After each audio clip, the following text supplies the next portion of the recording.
So, hi guys! Once again mga ka-Bloom and welcome back muli sa ating YouTube channel. For today's video guys, ang vlog pa rin natin ngayon is usapang LG washing machine pa rin. So, ang ituturo naman natin sa vlog natin ngayon is paano natin paganahin ang child lock sa ating LG fully automatic washing machine.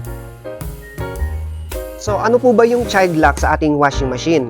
Ito ay nakakatulong para hindi mabago yung program habang naglalaba itong ating washing machine. So, lahat ng functions dito na pwedeng mapindot hindi mababago pagka naka-child lock. So, ideal to sa mga may mga anak na makukulit, yung mga chikiting po natin, na palaging nakasunod po sa mga gawain natin, lalong-lalo na pagka kayo po ay naglalaba. Mga anak natin di mapigilan na kung ano yung ginagawa natin or pinipindot natin, tinutularan niya.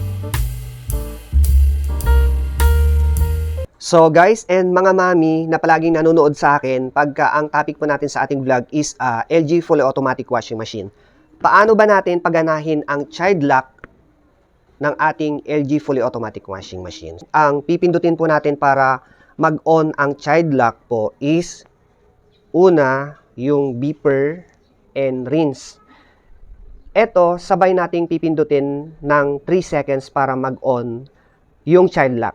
So, ito, ulitin ko. Yan. Sabay po yan. Beeper and rinse. Yan. So, ito na guys. Pipindutin na natin ng sabay ng 3 seconds.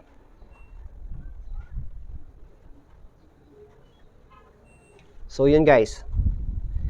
Nag-on na yung child lock. Yan. So, kahit anong pindot po natin pagka naka-on yung child lock po dito, hindi po mababago yung program or yung ginagawa ng ating washing machine. Yan. Yan. Ang tanging gumagana lang dito guys is yung power button. Yan.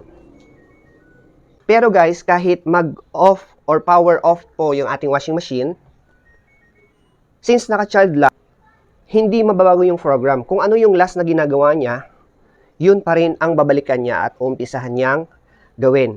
So guys, paano naman natin tanggalin yung child lock or i-unlock yung child lock dito po sa LG washing machine po natin? So, ganun din po guys, kung ano yung pinindot po natin kanina, yung beeper and rinse, yan po, yung beeper and rinse, yan.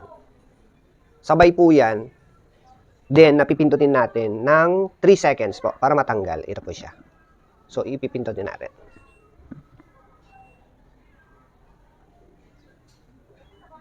Yun guys, natanggal na po yung child lock sa ating LG fully automatic washing machine. So, ganun lang guys, kadali i-function yung child lock features ng ating LG fully automatic washing machine. So, hanggang dito na lang yung ating vlog so far guys. I hope na nakakatulong po sa inyo kahit papano yung ating tutorial kung paano natin paganahin yung child lock sa ating LG fully automatic washing machine. So, hanggang sa muli, bye!